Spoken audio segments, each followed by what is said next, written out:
அட பாவி, நீ இன்னுமா திருந்தல? எனக்கு தெரிஞ்சு ஒரு 3 வருஷமா ராணி தேனீச்சை பிடிக்கணும்னு சொல்லிட்டு ராணி தேனீச்சி மேல வெறி கொண்டு அலையிறான்.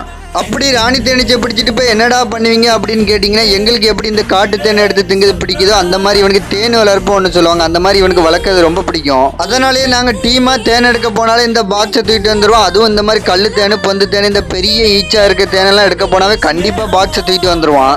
அது இல்லாமல் தேன் எடுக்கதான் இருந்தாலும் இவனை தான் கூடுவான். இவன் தான் தேனீச்சிக்கிட்டலாம் ஃப்ரெண்டுன்னு சொல்லிட்டு ஏதாவது பேசி கொட்டு வேங்காம தேன் எடுத்து கொடுப்பான். இப்போ கூட பாருங்க, அதோட இடத்துல இருந்து அதோட தேன் தடையை எடுத்து ஏதோ தச்சுக்கிட்டு இருக்கான். தேனீச்சிலாம் அவனை ரவுண்ட் அப் பண்ணாலும் அவன் பாட்டில் அவன் வேலையை பார்த்துட்டு இருக்கான். இந்த பையனுக்கு பயமே இல்லைங்க. கையில சோறு அள்ளி திங்கிற மாதிரி ஈச்செல்லாம் அள்ளிக்கிட்டு இருப்பான். வாங்கடா நீங்களும் வாங்கடா, உங்களை கொட்டாதும்பா. அடா சாமி, அதெல்லாம் அவங்க ஒன்றும் தேவையில்ல, நீ எல்லா ஈச்சும் விரட்டி விட்டு லாஸ்ட்டாக தேனை தந்தா போதும், அதை மட்டும் நாங்கள் சாப்பிட்டு போகிறோம் அப்படின்றோம். நல்லபடியாக தேன்லாம் எடுத்தாச்சு. ராணி தேனீச்சி பின்னாடி சுற்றிட்டு இருக்க பொறுக்கித்தனமாக இருக்க நிறைய ஈச்செல்லாம் பிடிச்சிட்டு தேனெல்லாம் சாப்பிட்டு கிளம்பிட்டோம்.